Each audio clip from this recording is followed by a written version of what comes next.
en soutien au docteur Pascal Sacré, dont nous avons appris le licenciement brutal la semaine dernière. Nous trouvons injuste qu'un excellent médecin intensiviste soit renvoyé aussi vertement à cause de ses idées, ses opinions, ses prises de position au sujet de la crise sanitaire actuelle, alors qu'il n'a jamais critiqué son employeur. Nous ne comprenons pas non plus qu'en pleine période aiguë de saturation des hôpitaux et de besoins criants en personnel, on puisse se passer de manière aussi cavalière d'effectifs compétents. Nous voulons exprimer par notre silence notre révolte et notre désaccord avec une décision qui non seulement va clairement à l'encontre de la liberté d'expression et bafoue des valeurs humaines fondamentales, mais qui aussi interfère dans le bon fonctionnement de l'hôpital. Le message est clair, nous n'en dirons donc pas plus. Bouche cousue, no comment.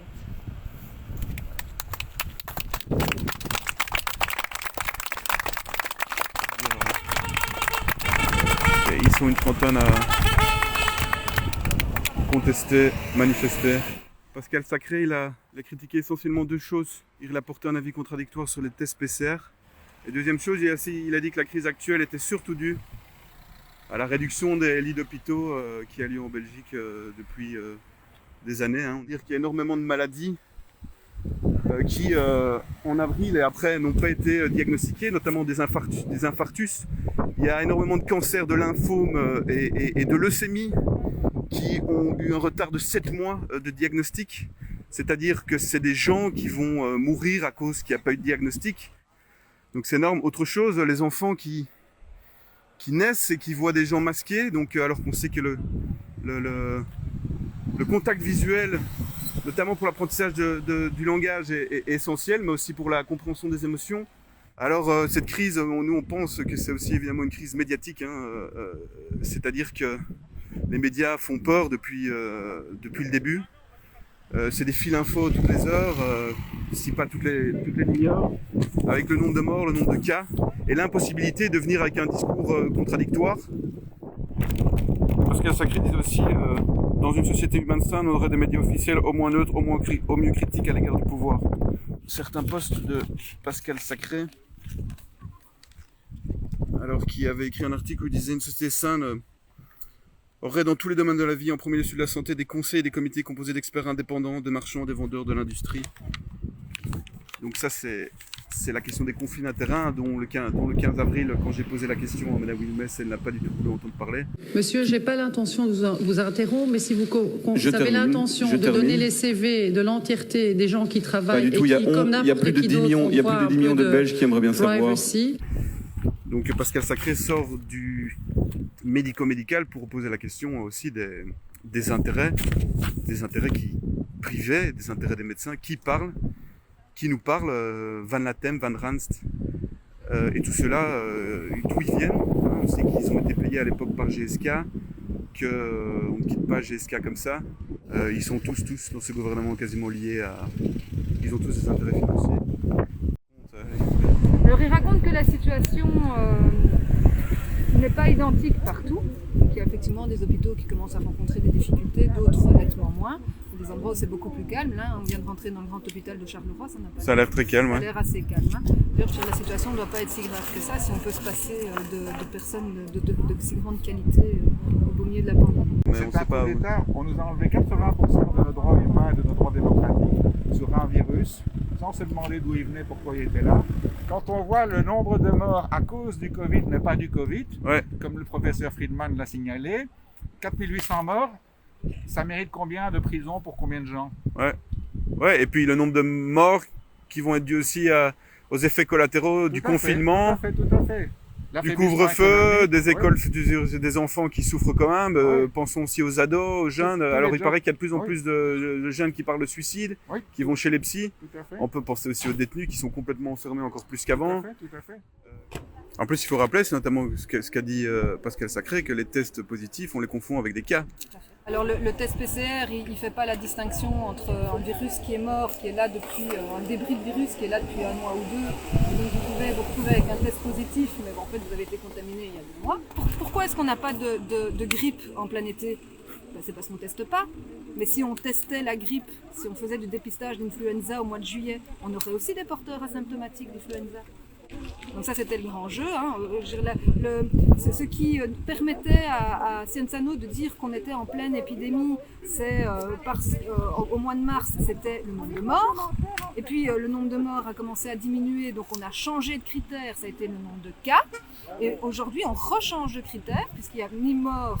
Mais on est en train de parler de la saturation des hôpitaux. En fait, maintenant, comme on a décidé de ne plus tester les asymptomatiques, on va se baser sur le test de positivité. Donc moins de tests, plus de malades, donc test de positivité plus important, le pourcentage. Donc ça va être inquiétant. Avec l'immunité qui est en baisse depuis le mois de mars, avec les mesures, le confinement, le masque, la peur, l'immunité baisse. Les gens sont malades comme chaque année. On a un rhume chaque année à cette période. On teste, on est positif, on est positif. Alors habituellement, on teste influenza jusqu'à à peu près mi-avril. Et un des indicateurs qui fait qu'on cesse de tester influenza, c'est ce qu'on appelle le seuil épidémique, qui est à peu près de 180 consultations pour syndrome grippaux en Belgique par jour. Donc on arrive en général aux alentours de la première semaine, voire de la deuxième semaine d'avril, et on arrête de tester pour influenza à ce moment-là. En 2020, on a arrêté de tester influenza à la fin du mois de mars. Quand vous voyez un exemple personnel, la maman d'un ami suite à un cancer de 2 ans est décédée en avril. Elle est morte toute seule à l'hôpital. Ils ont reçu un certificat de décès Covid. Voilà, ouais. Ça ce sont des décès Covid, cancer de 2 ans. C'est très très compliqué d'avoir les chiffres des hôpitaux. Individuellement, ils veulent pas les donner. Moi j'ai déjà essayé, ils veulent pas nous laisser rentrer. J'ai été au Chirec à Delta à Bruxelles, ils veulent pas nous laisser rentrer. Et tout est centralisé chez Cienzano en fait. Et donc on a un outil formidable en Belgique qui est Transparentia. Et donc ce sont des chiffres qu'on peut exiger. Ils sont obligés de les donner. Malheureusement, Transparentia, la loi est passée et donc effectivement au niveau régional, ils sont obligés de donner les documents, mais pas au niveau fédéral. Je crains que Cienzano fasse partie. Ce sera compliqué. C'est comme en 2010 en fait avec le H1N1, sauf que médiatiquement c'est exposant 10. On ne nous lâche plus depuis le mois de mars avec ça. Chaque pays, non, l'épidémie est médiatique et les médias, ils appartiennent à qui? Ils appartiennent... Quand moi j'ai commencé à travailler il y a 20 ans, quand un patient rentrait à l'hôpital, qu'il y reste une journée ou 6 mois, l'INAMI remboursait toujours la même chose, ce qui fait qu'il y avait des abus du coût. Donc maintenant il y a des incitants financiers pour réduire de plus en plus la durée d'hospitalisation. Les hôpitaux, ils ont intérêt du coup à faire un turnover important. Et donc quand il dit, vous arrivez, c'est full pendant une journée, et puis le lendemain c'est vide, ça fait de l'argent. Ça fait de l'argent qui rentre dans les caisses. Or, les hôpitaux ont perdu énormément d'argent avec le plan PU du mois de mars, qui a été en plus reporté. On a pu sortir de confinement. Et Maggie de Bloch a obligé les hôpitaux à rester en PU pendant encore 2 semaines. Donc pendant 2 semaines, ils n'ont pu faire aucune intervention chirurgicale. Qu'est-ce qui rapporte le plus d'argent aux hôpitaux? Les One Day. Les interventions chirurgicales et les One Day. C'est l'ex-directeur financier de Saint-Luc. L'ex-directeur financier de Saint-Luc qui est directeur du grand hôpital de Charleroi. Mais concernant les tests PCR et l'INAMI dont Madame parle, regardez le nombre de tests qui étaient faits, à peu près 50 € le test.